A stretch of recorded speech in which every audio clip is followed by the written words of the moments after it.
Bonjour à tous, bienvenue donc dans ce webinaire César. Donc je suis Fabienne Davron, je suis chargée de mission Europe au pôle Aerospace Valley et j'ai le plaisir de vous proposer aujourd'hui ce webinaire sur le programme européen César.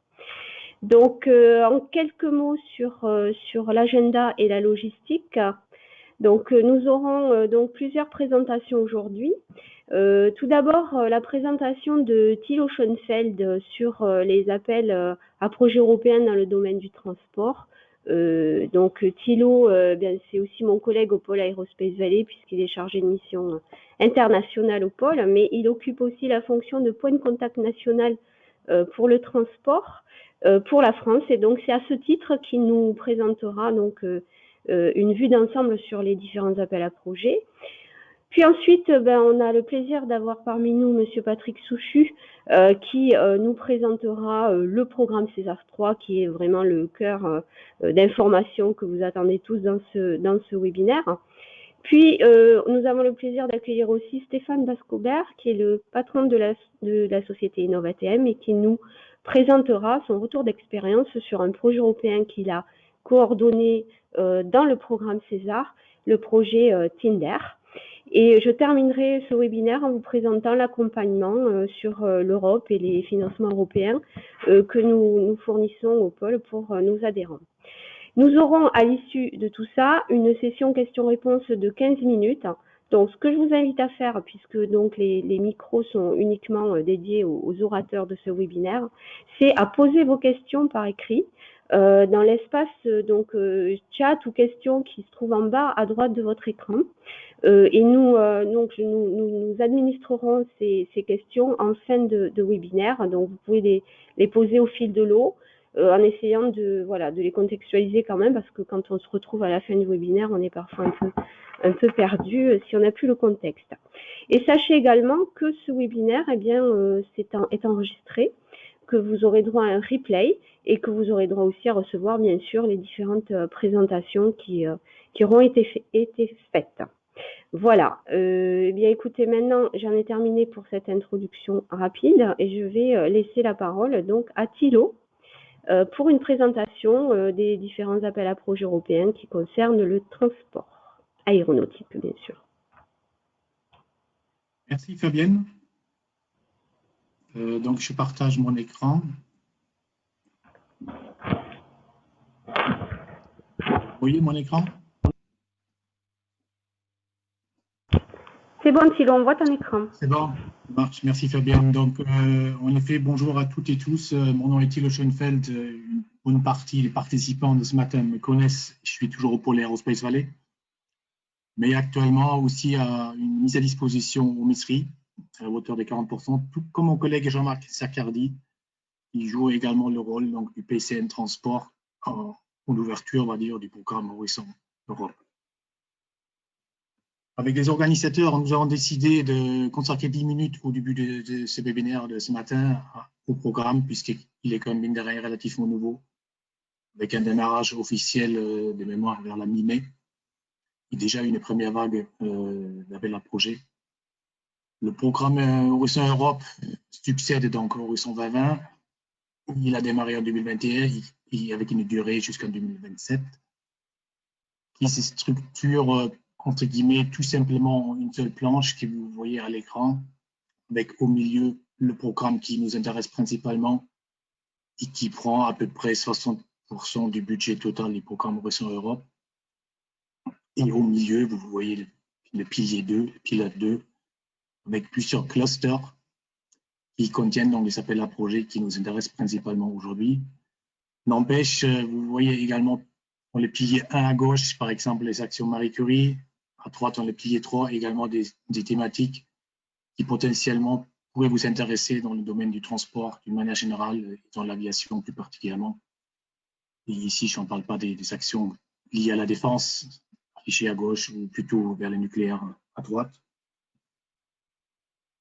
Donc, tout ça associé avec un budget, fort heureusement, donc 95,5 milliards d'euros pour toute la durée de 2021 jusqu'à 2027. Et donc, à peu près 53 milliards dédiés aux appels à projets du pilier 2, avec les axes qui sont affichés ici, le cluster 5 qui nous concerne aujourd'hui. Le cluster 5 qui regroupe les actions en lien avec la thématique du climat, de l'énergie et de la mobilité, et notamment la mobilité qui nous intéresse aujourd'hui, avec un budget également à peu près de hauteur de 7 milliards d'euros. Ce cluster 5 lui-même, il est découpé en 6 destinations, donc consacrées plus ou moins 2 destinations par climat, énergie au milieu, destinations 3 et 4, puis le transport. Le PCN Transport couvre donc les thématiques des destinations 5 et 6.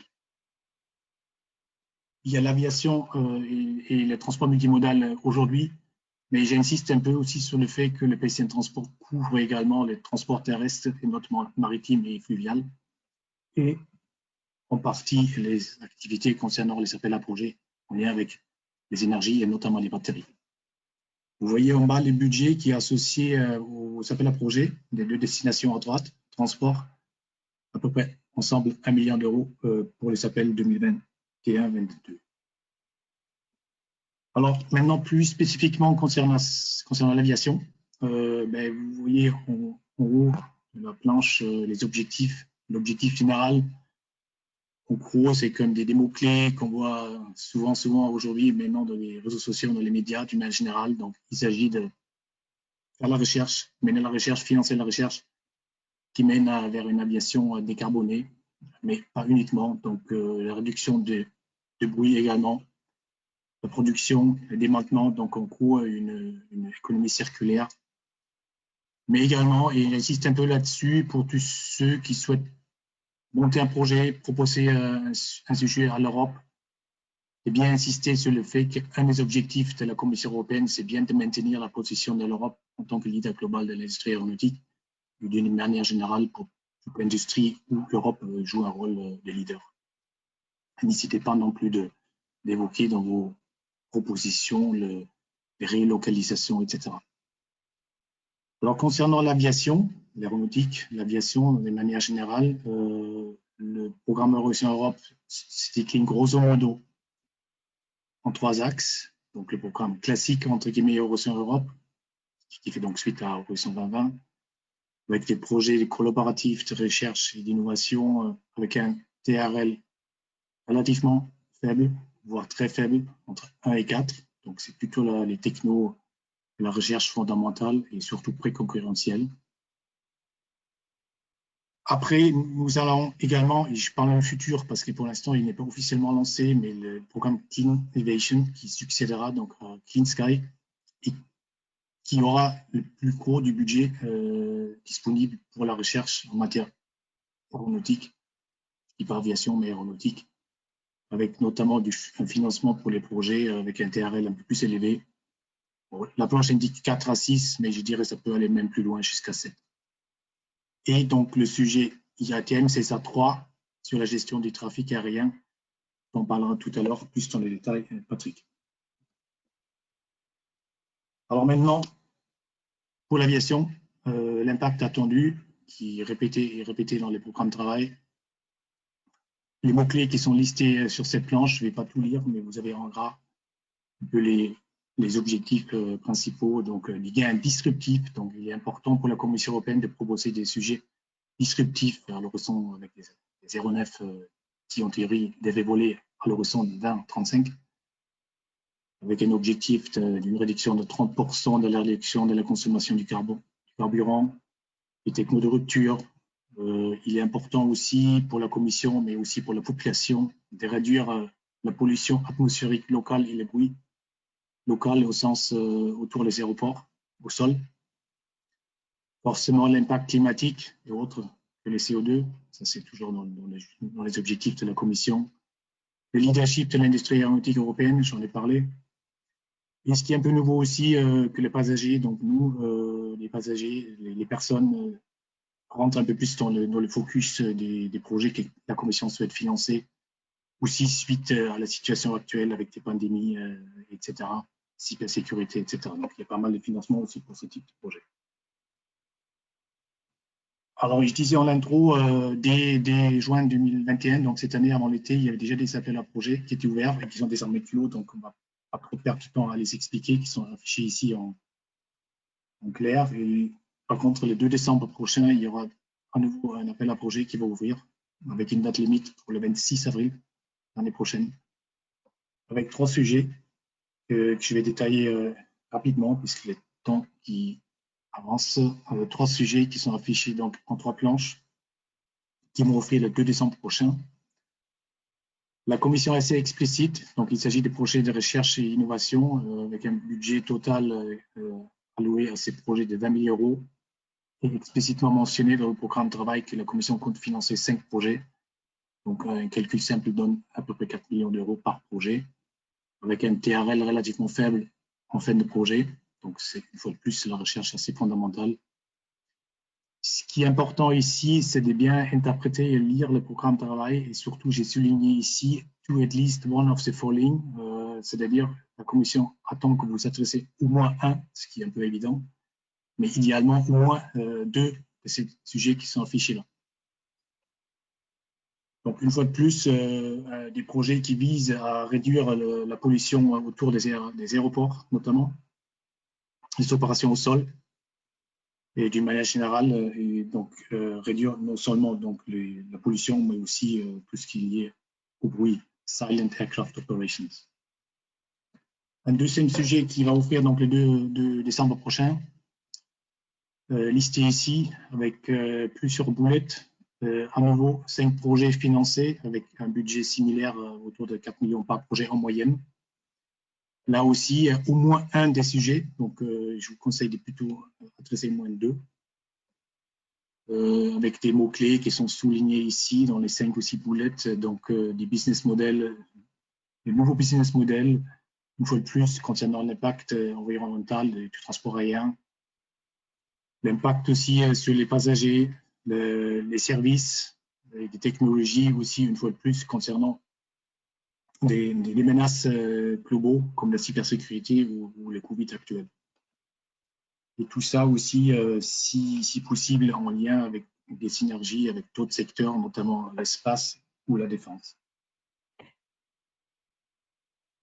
Et un troisième sujet qui va offrir en décembre, plutôt une CSA, mais c'est comme des projets de recherche qui touchent plutôt les axes policy dans la politique, mettre en route les feuilles de route pour l'aviation, etc. Qui sont a priori peut-être avec un intérêt plus faible pour les participants de ce matin. Dans la destination 6, un seul projet, un seul topic qui est déjà ouvert depuis le 14 octobre avec une clôture assez imminente, entre guillemets, le 12 janvier. Donc, il commence à être tard pour monter un projet. Et surtout, il doit toucher plusieurs axes. Donc, ça, c'est une fois de plus, destination 6, c'est plutôt les services qui visent à mener la recherche dans les projets qui aident en gros à réduire les risques dans les transports et lors des accidents, l'évacuation rapide, etc. Donc, une fois de plus, ce sujet il est déjà ouvert. Si vous avez l'intention de monter un projet, si vous cherchez des partenaires, n'hésitez pas à me contacter. J'ai parlé en introduction du fait qu'il y a des partenariats. Les partenariats, c'est le terme dans le programme Horizon Europe pour notamment Clean Innovation et pour les César 3 ATM. C'est des programmes avec leur propre programme de travail, avec leurs propres agendas, leurs propres dates limites, pas du tout couplés, certes, dans le contenu, certes, mais pas au niveau des dates, avec les appels à projets classiques de Horizon Europe. Contrairement aux partnerships qui sont plutôt affichés à droite, qui ont des programmes de travail communs avec Horizon Europe. Alors pour Clean Innovation, donc anciennement Clean Sky, oralement on nous dit premier appel à projet, allez, fin mai, fin février, j'ai mis mars-avril. L'autre nouvelle qui nous a été donnée oralement, c'est dire qu'il y a beaucoup moins d'appels à projet que dans le passé, mais des appels à projet beaucoup plus gros, avec un budget plus important, et surtout des projets plus importants aussi. Donc il faut s'y attendre qu'il y a au moins un appel à projet par an, voire uniquement 4 ou 5 sur la durée du programme. comme dit au début, plutôt avec des objectifs de mener la recherche disruptive, les technos disruptifs, dans le terme de motorisation et des aéronefs du futur. La partie à droite, CESAR 3, c'est Patrick qui va en parler dans les détails, donc c'est plutôt donc le trafic, gestion du trafic aérien, etc. Je ne vais pas rentrer dans le détail. Une toute dernière planche me concernant pour le PCN, donc nous avons créé une adresse mail générique PCN Transport qui regroupe donc Jean-Marc, moi-même et 2 autres collègues. N'hésitez pas à nous solliciter, de vous inscrire à notre liste de diffusion. Et nous sommes en train également de bâtir un mini-site sur le site du gouvernement Horizon Europe afin de poster les nouvelles concernant le transport d'une manière générale. Je vous remercie. Merci Thilo pour cette présentation. Voilà, donc j'invite les participants qui le souhaitent, hein, si vous avez des questions pour Thilo, n'hésitez pas à les poser aussi dans l'espace questions du webinaire. Et maintenant, donc, je vais laisser la parole à Monsieur Patrick Souchu, que je remercie beaucoup pour sa participation, qui est directeur du programme César à la DSNA, et qui va donc nous présenter ce nouveau programme César 3. Voilà, Monsieur Souchu, la parole est à vous. Oui, bonjour à tous, merci, j'espère que vous m'entendez bien. On vous entend bien et on voit votre PowerPoint. Très bien. Bien, je vais vous faire un petit point sur César 3. Donc, on a appelé ça bientôt de nouveaux appels à projets dans le domaine de la gestion du trafic aérien ATM et UTM. Alors, je vais utiliser beaucoup d'acronymes comme toujours. Donc, ATM, pour ceux, je ne sais pas si tout le monde est familier de tous ces acronymes. ATM, Air Traffic Management, UTM, Unmanned Traffic Management. C'est donc la gestion du trafic des drones principalement. Je suis Patrick Souchu, je suis directeur de programme César pour la DSNA. Donc la DSNA appartient à la DGAC et la DSNA est l'opérateur de navigation aérienne en charge de la fourniture des services de gestion de navigation aérienne pour la France, la métropole, mais aussi pour l'outre-mer. Donc je vais vous faire un petit point d'abord sur le contexte et l'historique César, et ensuite on mettra l'accent sur la préparation de César 3. Donc faire un petit peu le point sur la création de la César JU 3, donc le partenariat institutionnel qu'on a vu tout à l'heure, et donc qui est en cours de création, et puis ensuite les appels à projets, avec en séparant un petit peu les aspects exploratory research et industrial research qui sont sous le cadre Horizon Europe, et puis les Digital Sky Demonstrators qui sont rattachés à César 3, mais qui sont dans le cadre de financement CEF, CEF ou MIE en français, mécanisme d'interconnexion européenne. Donc, le contexte de César, alors je ne vais pas refaire toute l'historique de César, mais il faut quand même se repositionner César dans le cadre du ciel unique européen. Donc César, ça veut dire Single European Sky ATM Research. Donc c'est bien du ciel unique européen, mais par contre, c'est pas seulement de la recherche, c'est aussi de la recherche et du déploiement, on le verra sur un petit peu plus tard. Donc ça remonte aux années 2000, au début des années 2000, quand la Commission s'est inquiétée de l'inefficacité et de la fragmentation du ciel européen. Et César lui-même, ça remonte plutôt au lancement vers 2005, avec une phase de définition et avec des objectifs qui avaient été fixés par Jacques Barrot à l'époque. Les objectifs pour 2020, donc on a passé 2020, mais ces objectifs restent encore tout à fait d'actualité. Un objectif de capacité, un objectif d'amélioration de la sécurité pour faire face à la demande de trafic et sans diminuer le niveau de sécurité qui était déjà considéré comme très bon, mais qui ne devait pas diminuer. Et puis, un objectif sur l'impact environnemental, donc de diminuer de 10%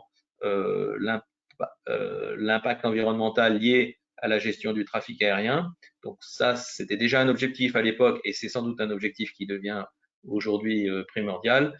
Et puis un dernier objectif qui était de diminuer les coûts de l'ATM de 50%. Donc ces objectifs dans la vie de César, qui a déjà plus d'une dizaine d'années, ils ont pris une importance variable.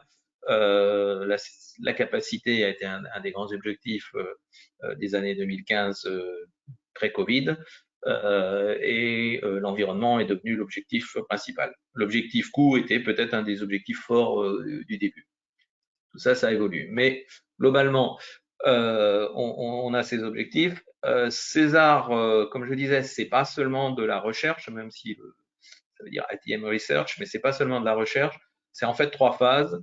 Une phase de définition qui s'incarne par un document qui est le plan directeur européen ATM, European ATM Master Plan, qui a été remis à jour progressivement en fonction des résultats de la recherche et du déploiement, et dont la dernière édition date de 2020 et qui fixe une vision pour un horizon 2035-2050. Donc ça influence la phase de développement, donc ça la cadre en quelque sorte. Et cette phase de développement, elle en est déjà pratiquement à sa 3e phase. La première phase, c'était la première César GU avec le premier programme de travail dans la période 2008-2016. La deuxième phase, c'est la phase qu'on peut appeler César 2020 dans la période 2015-2024, donc financée par le programme Horizon 2020 donc, au niveau européen. Et puis la 3e phase, c'est celle qu'on va voir un petit peu plus tard, donc qui nous amène de fin 2021, c'est-à-dire le 30 novembre, et jusqu'à fin 2031. Et il faut quand même mentionner aussi les aspects déploiement qui sont quand même très importants, sur lesquels je ne reviendrai pas beaucoup dans le reste de la présentation, mais les résultats de César de la phase de développement, donc qui se retrouvent accessible sur Internet et dans un catalogue qui s'appelle le César Solution Catalog, eh bien, il y a toute un cadre de déploiement qui a été mis en place par un règlement européen là aussi, et puis aussi un règlement plus spécifique qu'on appelle Common Project numéro 1, qui fixe un certain nombre d'objectifs pour déployer des grandes fonctionnalités ATM, certaines étant quand même très très structurantes, comme par exemple la mise en place d'espaces free route en Europe, le partage d'informations, etc. Enfin, je n'ai pas le temps de venir dans le détail, mais ce serait sûrement intéressant aussi à présenter.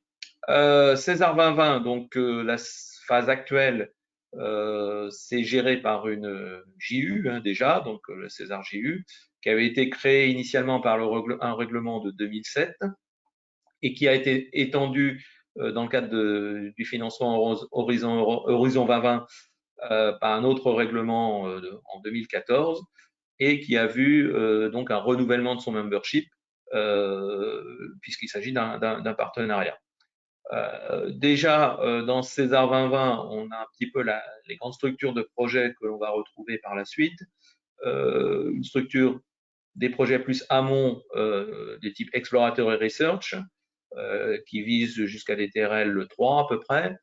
Des projets d'industrial research et de validation qui visent des TRL 4-6 et les very large scale démos qui complètent un peu au-delà au niveau du TRL 6 les projets d'industrial research pour faire des validations en environnement réel. Le membership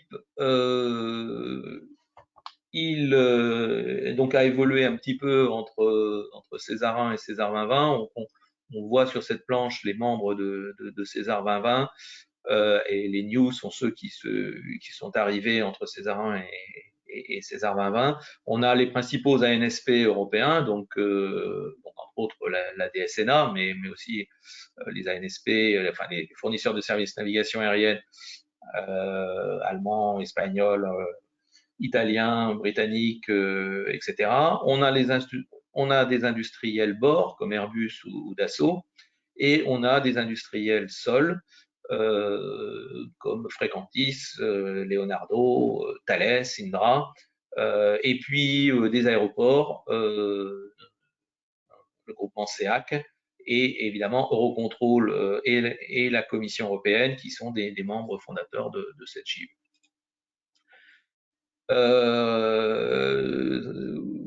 L'ensemble des appels d'offres sont maintenant passés, les projets sont en exécution, un certain nombre de projets sont déjà terminés. Bon, cette planche que je ne vais pas décrire en détail montre l'ensemble des appels d'offres qui ont eu lieu avec les financements qui ont été associés. On est donc en 2021, on a un certain nombre de projets qui courent. Au total, on doit être aux alentours de 70 projets terminés ou en cours.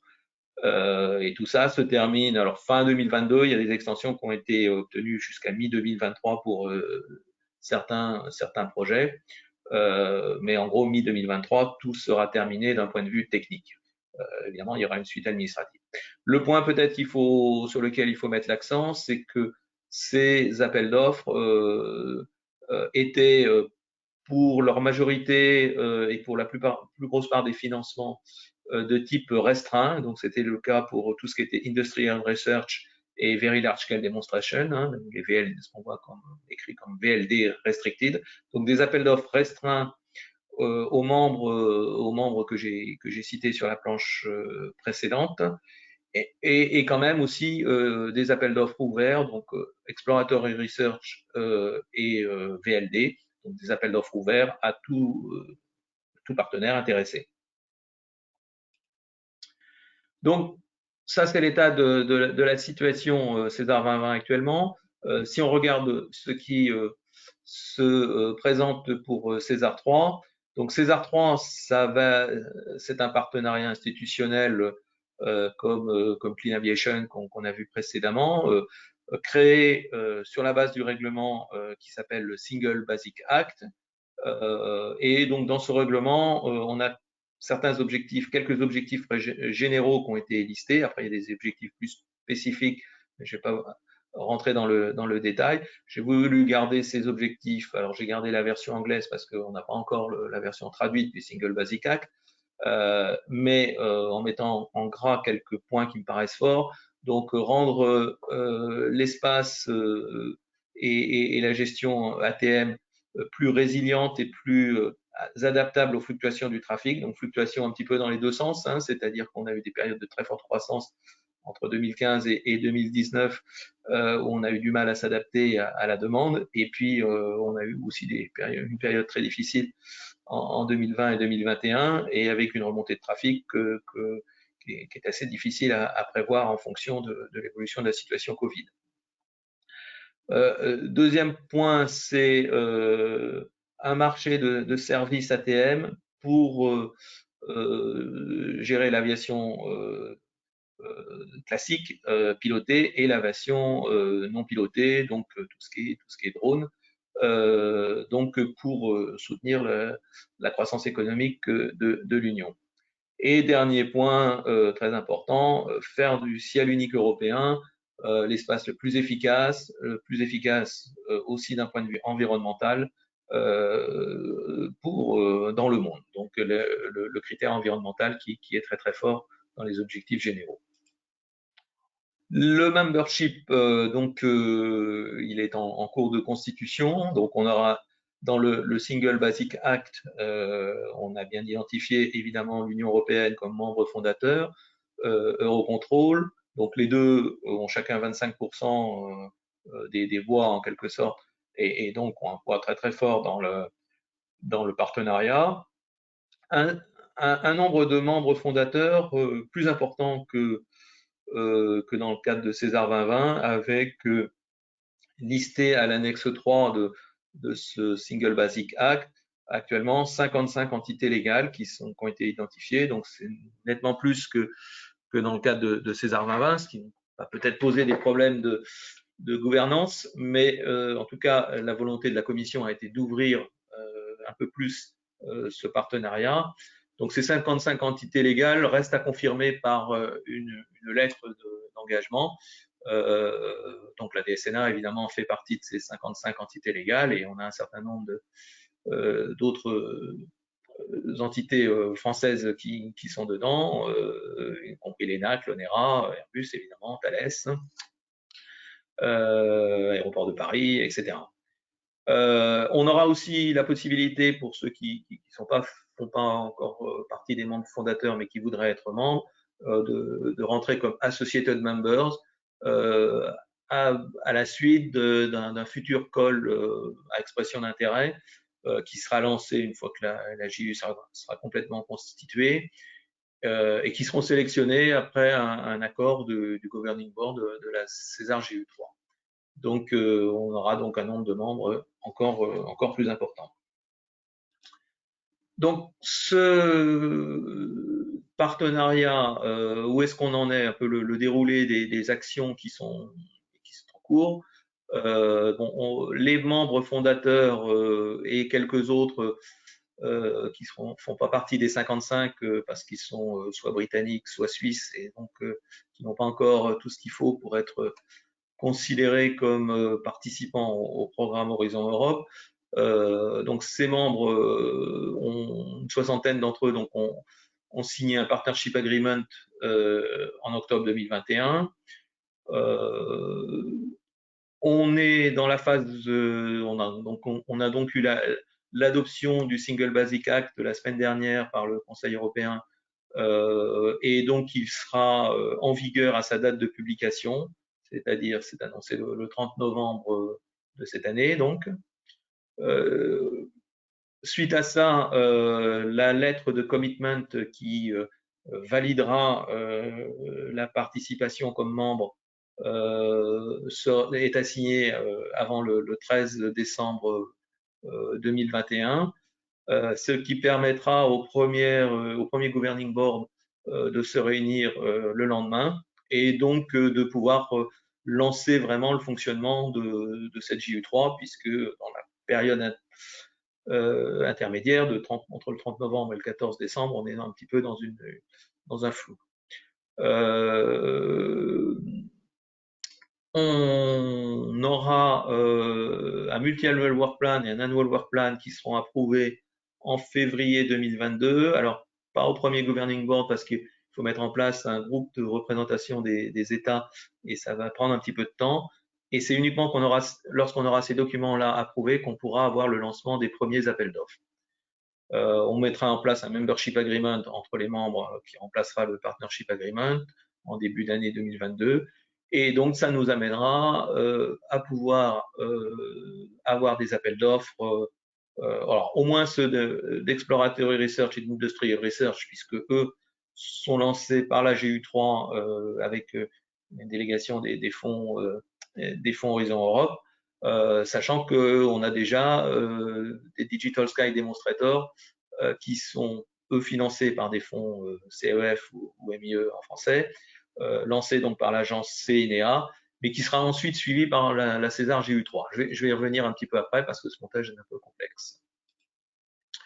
Donc cette planche montre un petit peu la phase de transition et la montée en puissance de cette César 3 JU, donc créée officiellement en place le 30 novembre, qui reprend donc les activités de la César JU actuelle, et donc les projets suivis par César 2020, enfin les projets César 2020, le programme César 2020, ceci jusqu'à mi-2023 pour la fin des techniques, des activités, des projets, et puis vers mi-2024 pour la clôture administrative des projets.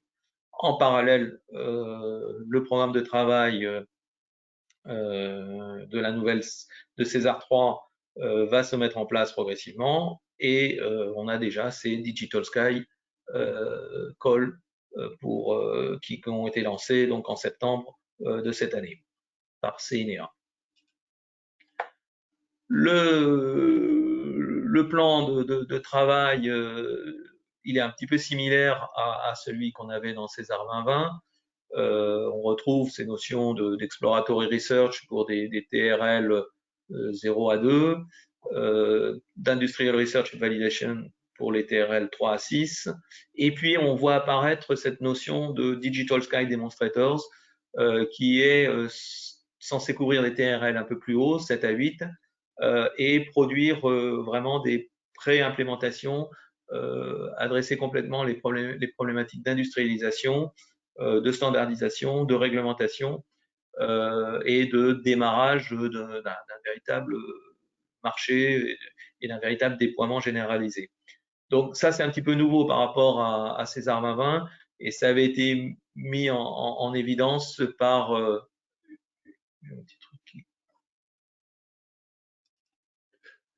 ça avait été mis en évidence par un audit de la Cour des comptes européenne qui avait considéré qu'entre le déploiement et la fin de la partie recherche-innovation, il manquait une étape qui était cette industrialisation.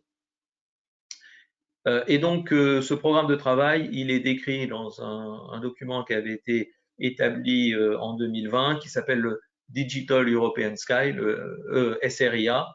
Donc, SRIA comme Strategic Research and Innovation Agenda.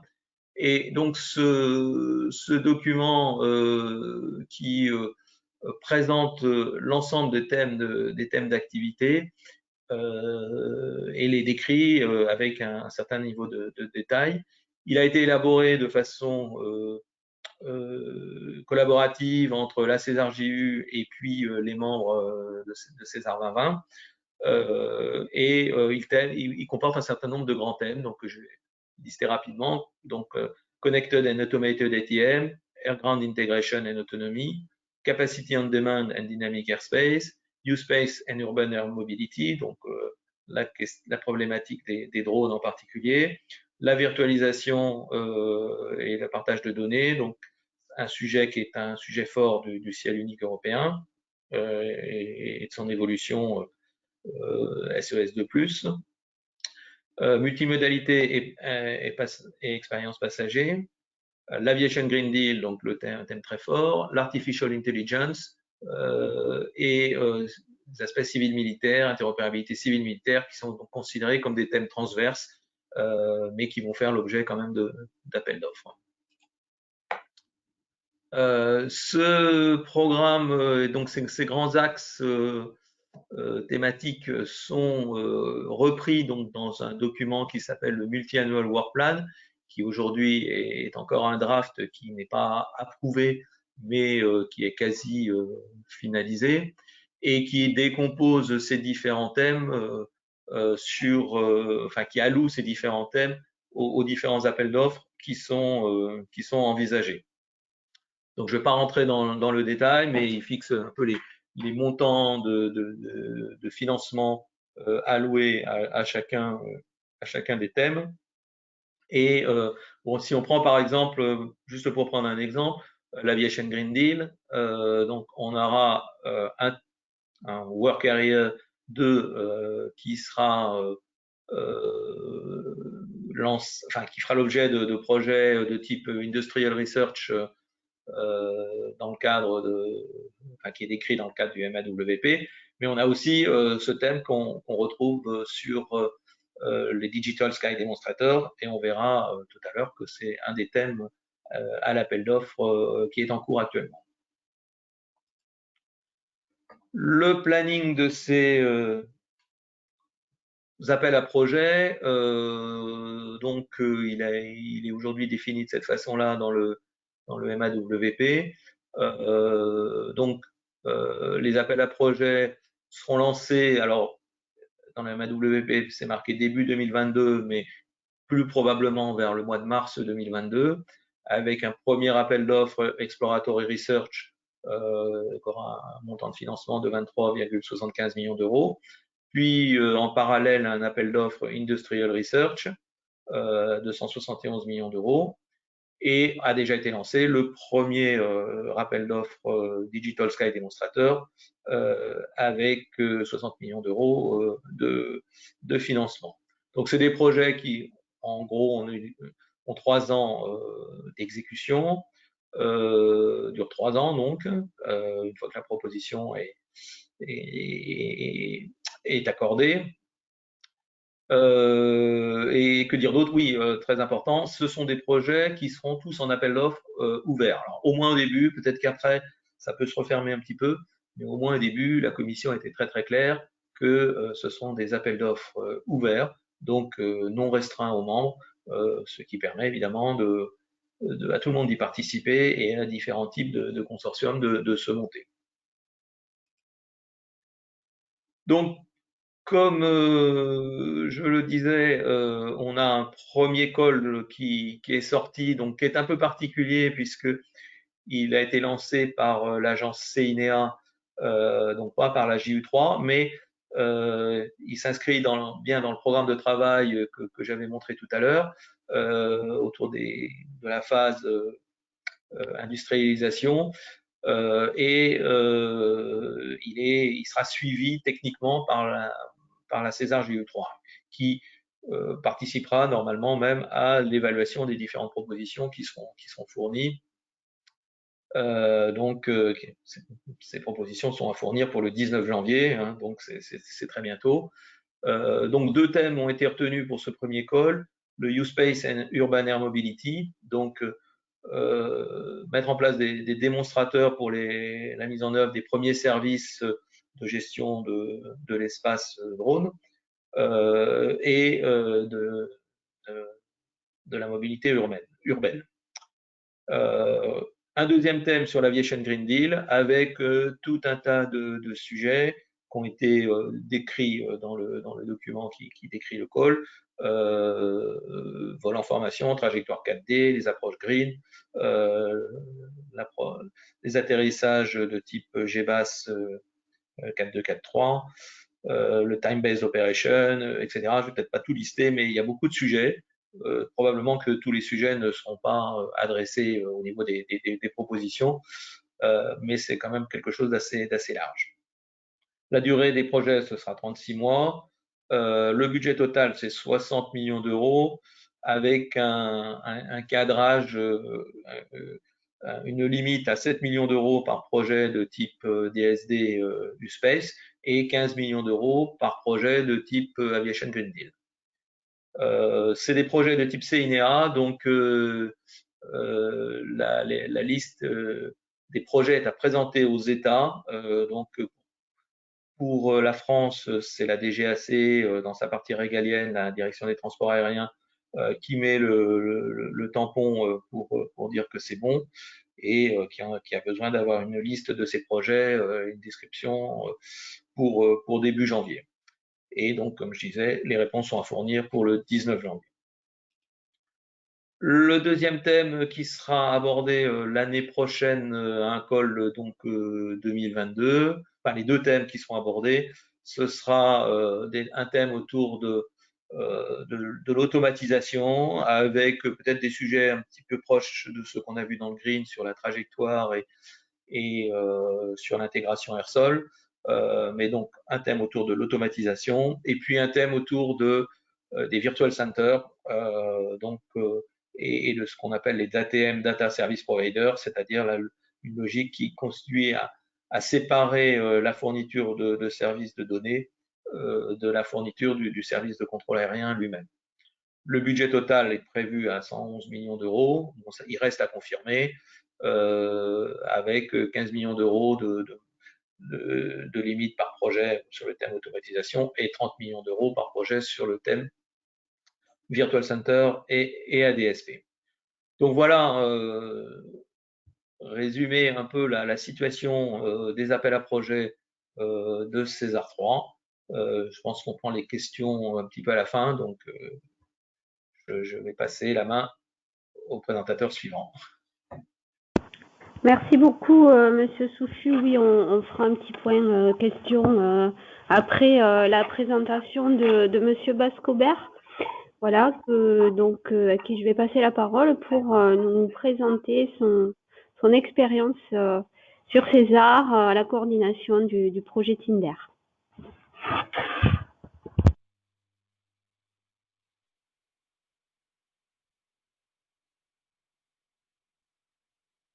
Oui, bonjour à tous. Merci Fabienne pour me donner l'opportunité de présenter donc le projet Tinder. Est-ce que vous voyez bien mon écran? Non, alors Stéphane, on t'entend bien, mais on ne voit pas ton écran. Ok, alors je vais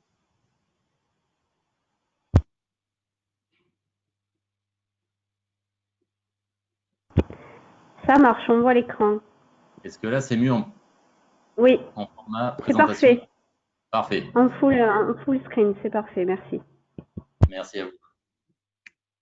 Donc, en quelques mots, le projet Tinder, donc on a trouvé évidemment le nom avec un petit clin d'œil par rapport à l'application grand public, mais avec un but complètement détourné et même contradictoire par rapport à celui que l'on connaît.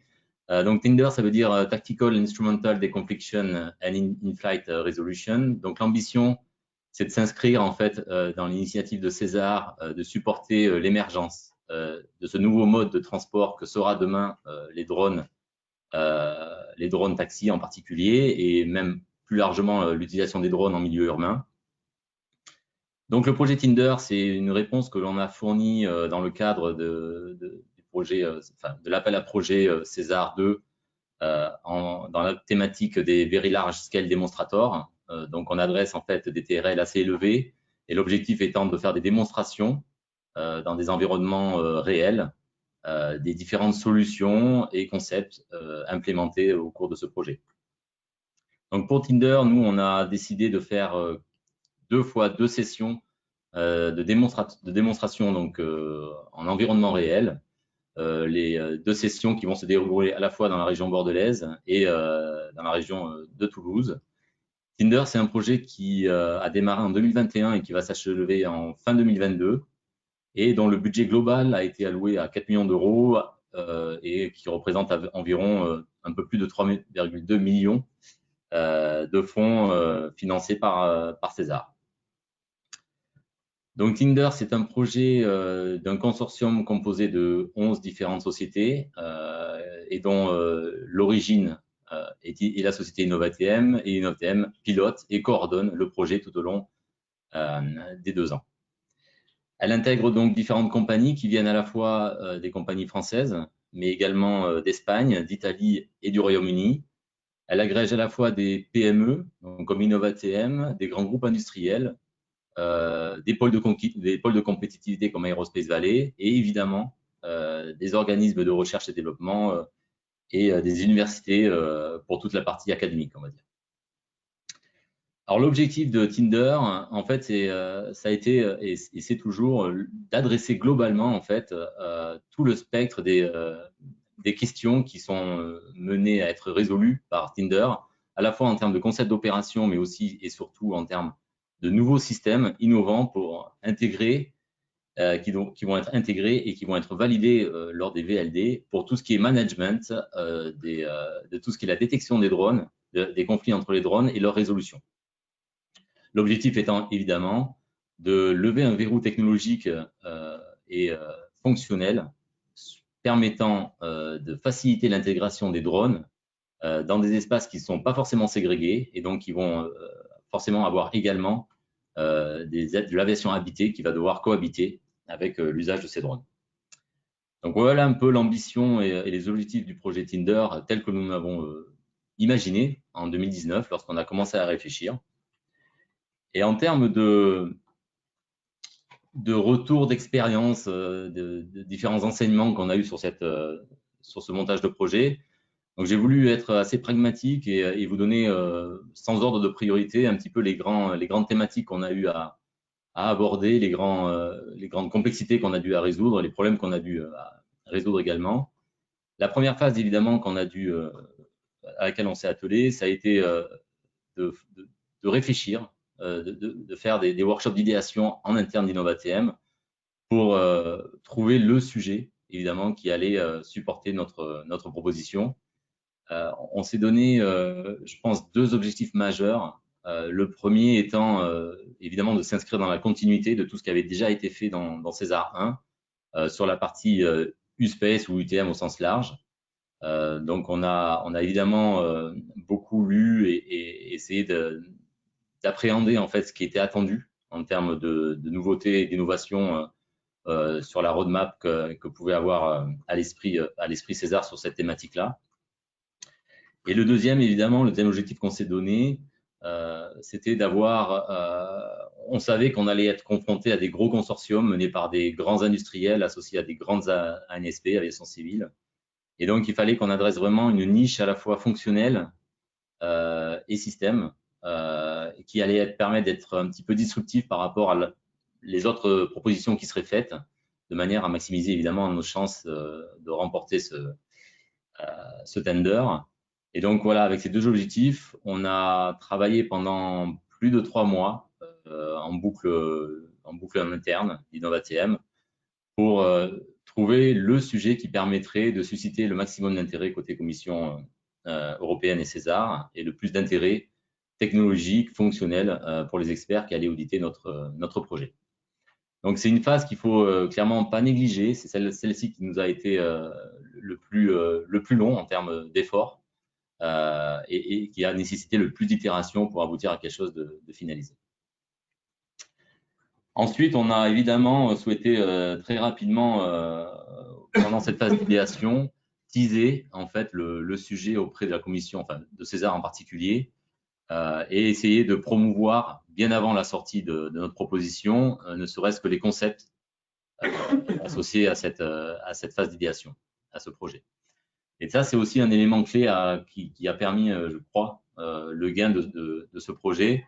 C'est tout l'accompagnement, l'éducation, en tout cas l'évangélisation des experts sur la thématique qu'on souhaitait aborder et leur expliquer quels étaient vraiment nos enjeux, à la fois technologiques, mais aussi fonctionnels, sociétaux, etc., associés à ce projet-là, pour qu'une fois que le dossier finalisé arrive dans les mains des experts qui seront en charge d'auditer, il y ait déjà cette première acculturation qui a été faite sur cette thématique-là.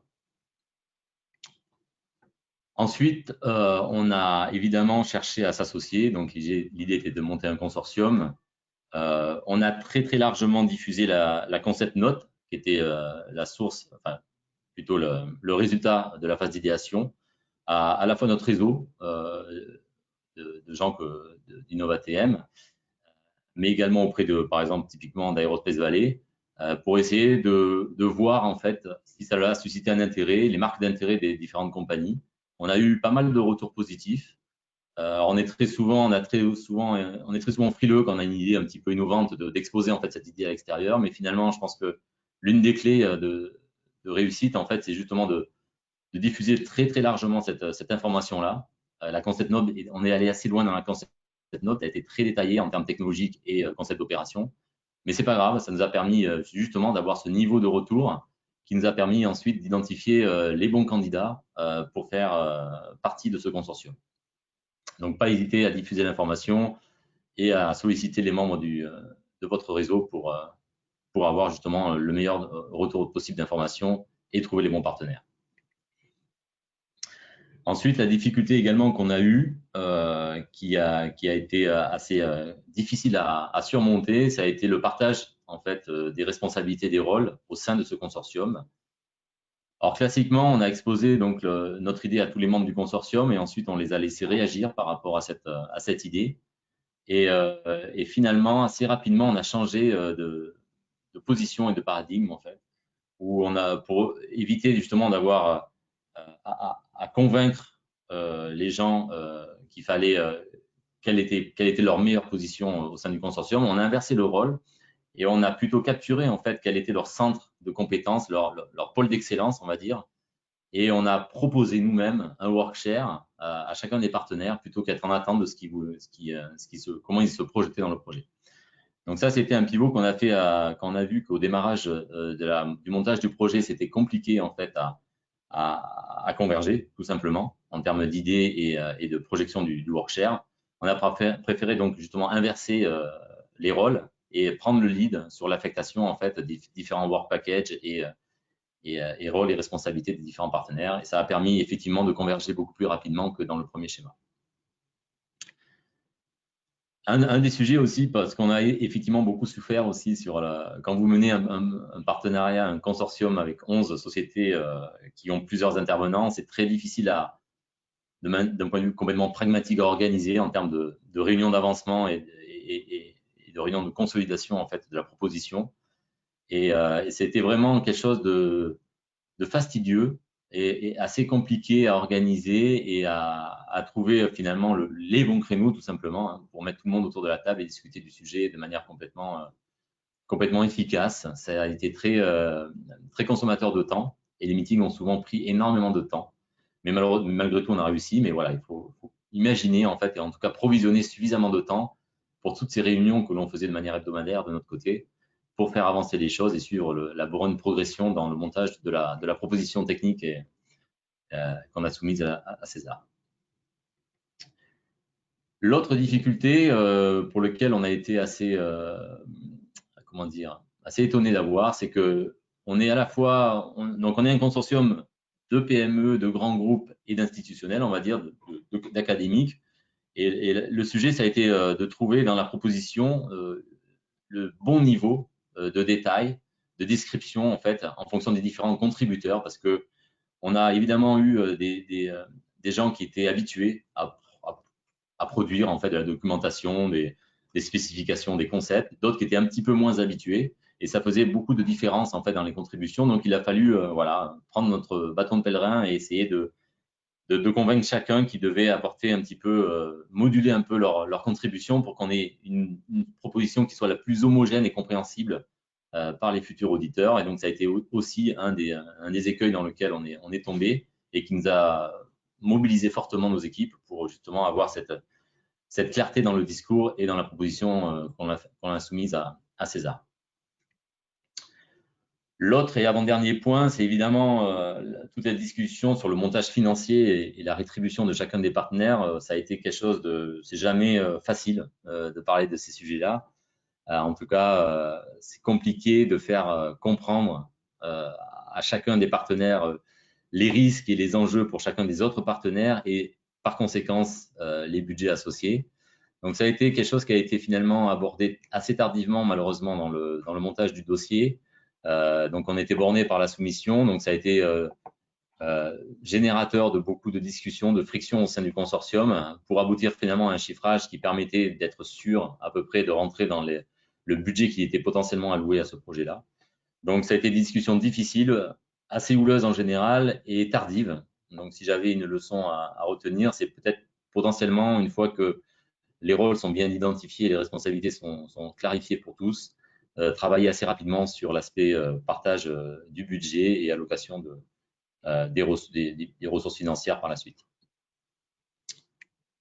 Et le dernier, mais pas des moindres, en fait, enseignement, en fait, et ouais, enseignement du montage de ce projet, c'est qu'il faut toujours garder à l'esprit un esprit de résilience parce qu'on a effectivement pas été immédiatement retenu, donc on était en réserve de liste, ce qu'ils appellent. Donc il a fallu à un moment donné garder la foi dans le projet, repartir au combat et ressolliciter les experts, la César, etc. pour aller convaincre, encore une fois, de l'opportunité et de l'intérêt du projet. Et ça a payé à la fin parce qu'on a été retenu.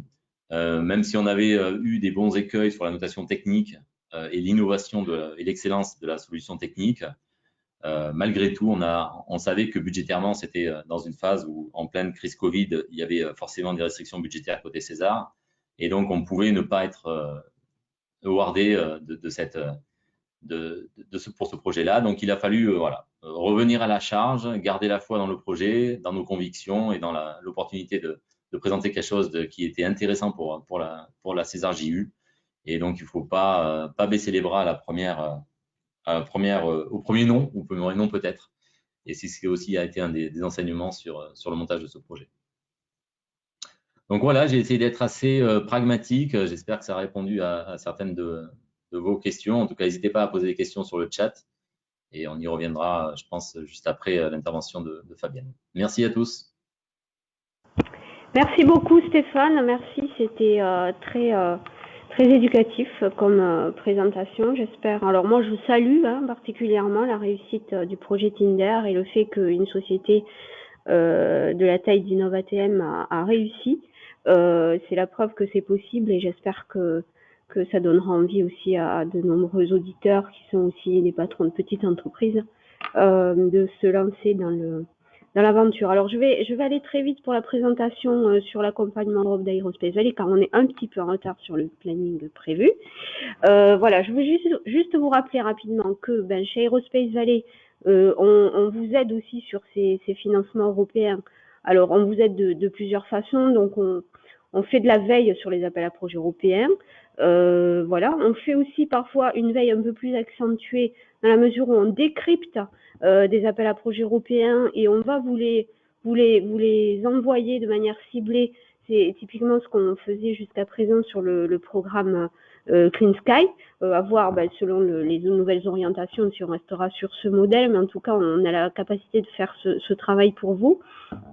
On vous diffuse de l'information de manière générale ou parfois personnalisée, notamment sur ces décryptages où on peut vraiment aller, parce qu'on a détecté que dans un appel à projet européen, il est fait mention de compétences qu'on sait présentes parmi nos adhérents, eh bien on va aller vous les montrer en particulier. Ensuite, on fait du conseil, de l'orientation et du ciblage de guichet. Par exemple, on peut avoir des adhérents qui viennent nous voir, qui ont des besoins en financement pour leur projet d'innovation et notre travail au pôle. Et là, je travaille beaucoup aussi en partenariat avec mon collègue qui suit les financements nationaux et régionaux. Eh bien, on va essayer de voir quel est le guichet qui serait le mieux adapté aux besoins en financement. Ensuite, on vous accompagne au montage de projet. Alors là, ça ne veut pas dire qu'on écrit les projets pour vous, parce que ça, on nous le demande souvent, on ne fait pas ça. En revanche, on vous accompagne, vraiment, on vous donne des conseils, y compris sur l'orientation du work plan du projet, sur le montage budgétaire, voilà. Mais après, si vous avez un besoin vraiment d'accompagnement pour l'écriture de la proposition, à ce moment-là, on va plutôt vous diriger vers des cabinets conseils dont c'est le métier et qui sont d'ailleurs, pour certains, présents aussi parmi nos adhérents et qui ont de bonnes compétences sur ce sujet.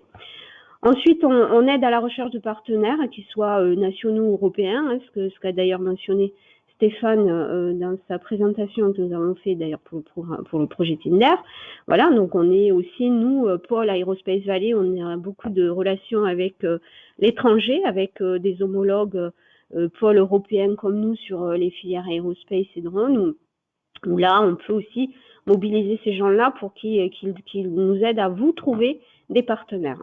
Ensuite, on relit les propositions, les relectures argumentées, où on peut aussi commenter parfois les textes de proposition. Et à votre demande, on peut aussi fournir des lettres de soutien, sachant que les projets européens en pôle ne font pas l'objet d'une labellisation comme ce qui peut être fait pour les projets nationaux ou régionaux.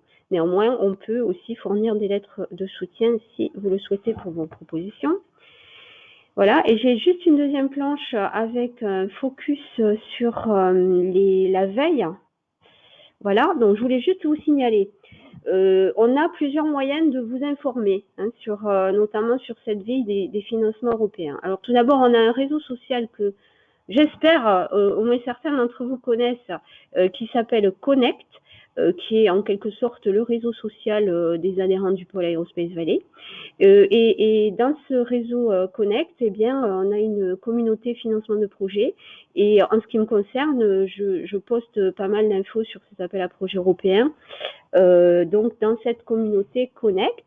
Ensuite, on a un deuxième outil que vous recevez aussi de manière électronique tous les mois, c'est une newsletter Financer vos projets. Alors là, on le fait avec mon collègue dans financements nationaux régionaux.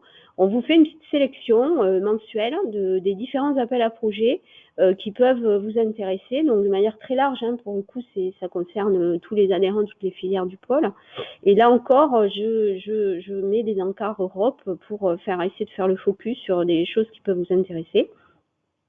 Et dernier niveau d'information, mais qui est très intéressant aussi, on a tous les adhérents du pôle reçoivent une revue de presse électronique quotidienne.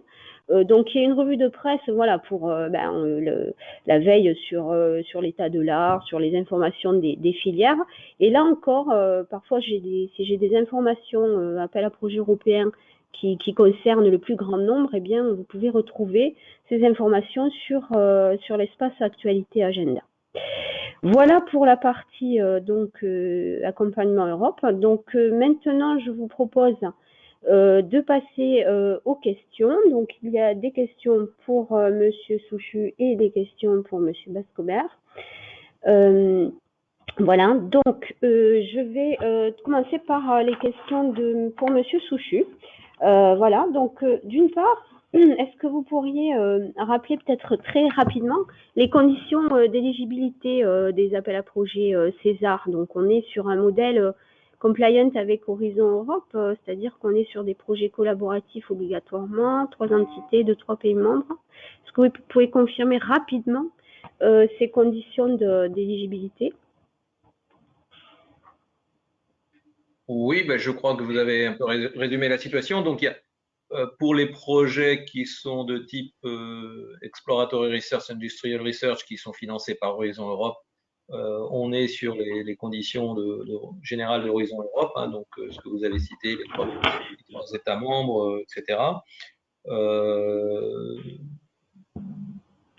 Il y a pas, les appels d'offres sont ouverts, donc le fait d'être membre de César n'a pas vraiment d'influence sur la possibilité de candidater sur une proposition. Il y a peut-être une certaine facilité au niveau de regroupement ou de l'habitude de travailler ensemble qui a été prise entre les membres historiques de César, mais d'un point de vue purement juridique, il y a pas de, ça ne change rien. Pour les projets INEA, les règles sont un petit peu différentes. Ça peut être des projets qui sont nationaux. Malgré tout, il y a un objectif d'interopérabilité et d'utilisation commune au niveau européen. Donc, bon, mais je ne crois pas qu'il y ait la règle de trois États. Donc, c'est les projets, voilà, César qui répondent aux règles Horizon Europe classiques qu'on connaît. Par contre, pour l'école CEF, donc, il y a des conditions particulières, hein, c'est ce que vous confirmez.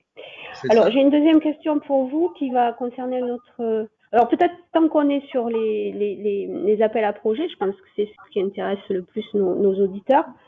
Il y a une question sur, en fait, vous avez parlé qu'il y aura en 2022 un call CEF hein, sur les digital Sky Demonstrator, comme celui qui est actuellement ouvert et je rappelle qui clôture donc en janvier. Est-ce que vous auriez une idée de timing sur cet appel CEF 2022? Bien, pas précis, pas des dates précises, mais ce que j'ai entendu, c'est que ce serait lancé en septembre 2022. Probablement donc que les offres seraient à remettre en janvier 2023 et un démarrage des activités, enfin une signature des grants et vers le dernier trimestre, enfin dans le dernier trimestre de l'année 2023 et ensuite probablement 3 ans aussi d'activité. D'accord. Ok. Vous aviez mentionné que pour ces appels CEF, il faut avoir en quelque sorte l'aval de l'autorité nationale. Vous avez parlé donc que pour le call qui est actuellement en cours, il faut avoir présenté le projet à la DGAC donc pour janvier. Alors, est-ce que là, ça signifie que potentiellement, ça peut être un stop pour le projet ou est-ce que c'est plutôt à voir comme une formalité? Je pense que c'est plutôt une formalité. Je pense pas qu'il y ait beaucoup de cas où la DGAC s'oppose à la soumission d'un projet par une entité française ou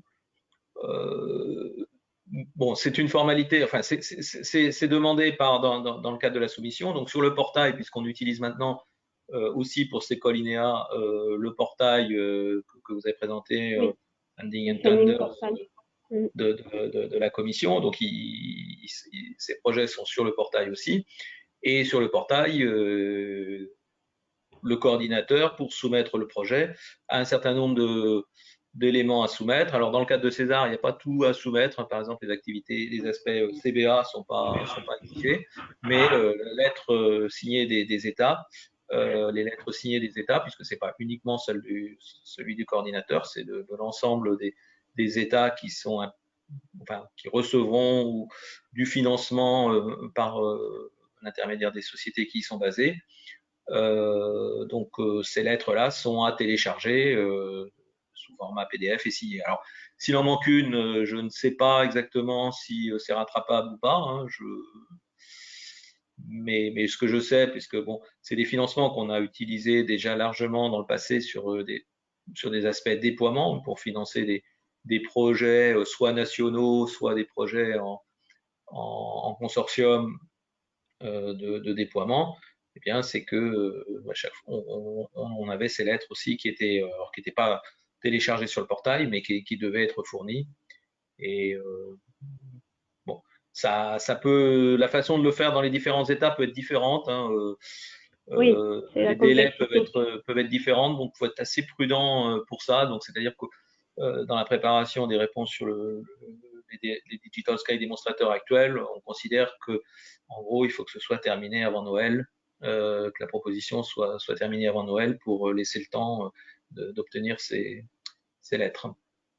Parfait, merci. Alors maintenant, j'ai une question qui concerne le partnership de César 3. Donc, vous avez mentionné qu'il y aurait la possibilité de rejoindre ce membership après le Call for Expression of Interest. Donc, la question, c'est de savoir, est-ce que ce process, il va être au long cours sur la durée de César, ou est-ce qu'il va y avoir plusieurs Call of Expression of Interest? Ça, c'est la première question. La deuxième question, c'est est-ce que, en fait, quels sont les engagements pour ce membership? Voilà. Alors, rapidement, parce que c'est une question peut-être un peu longue, mais. Alors, ce sera sur la forme effectivement de call d'appel à intérêt, de call for interest. Je pense qu'il y en aura plusieurs. Il peut y en avoir plusieurs. Ce ne sera pas au fil de l'eau. Donc voilà. Après, dire combien il y en aura, je ne sais pas. Je pense que ça dépendra surtout du fait qu'il y ait une représentation suffisamment équilibrée de l'ensemble des partenaires du domaine. Bon, j'ai l'impression déjà quand je regarde l'ensemble des 55 membres que c'est déjà assez large. En tout cas, ça permettra sans doute d'associer le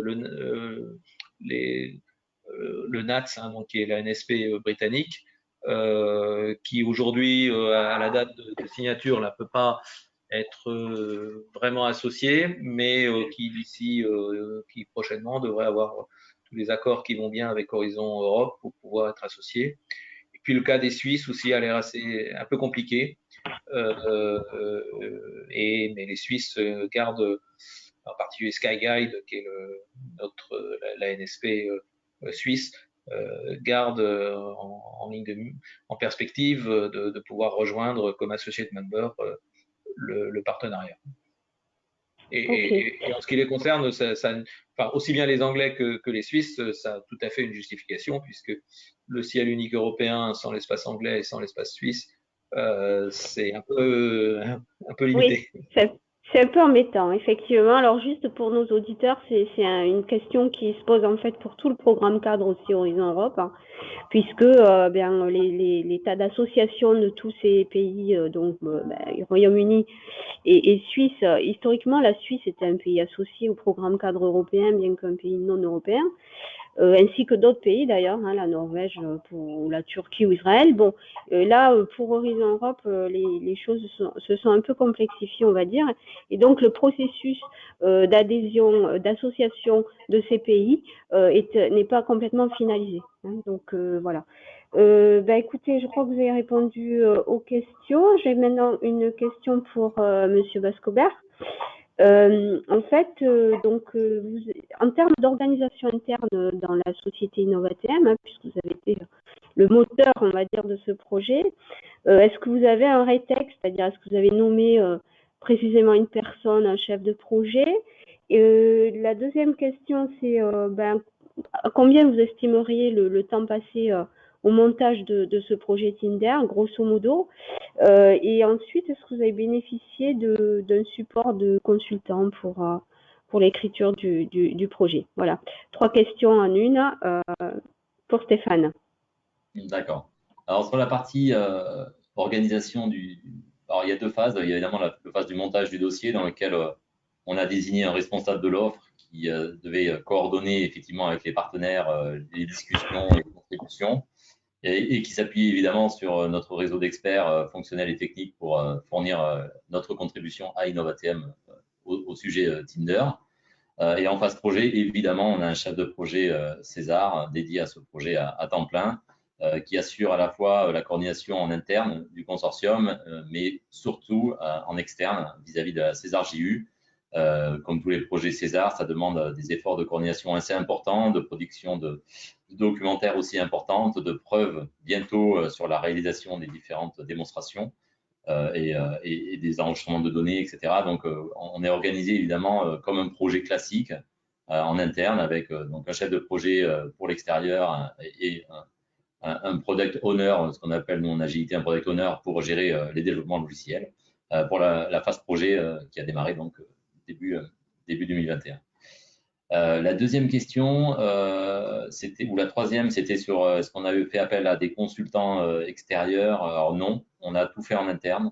Je tiens à souligner aussi qu'on a eu effectivement des relectures croisées avec les experts côté Aerospace Valley qui nous ont aussi aidés à orienter un peu différemment certains sujets, certains axes qu'on mettait en avant dans notre proposition. Mais on a tout fait seul. Le sujet étant évidemment très technique. Je pense qu'il était plus opportun de garder ça au sein des mains d'experts à la fois chez Innovatem et à l'extérieur. Et la deuxième question, elle concernait, Fabienne? Globalement, le temps passé au montage, en fait, si tu devais estimer, voilà. En élongation, ça a pris 6 mois, on s'y est pris assez tardivement, je pense, 6 mois en élongation et en effort cumulé.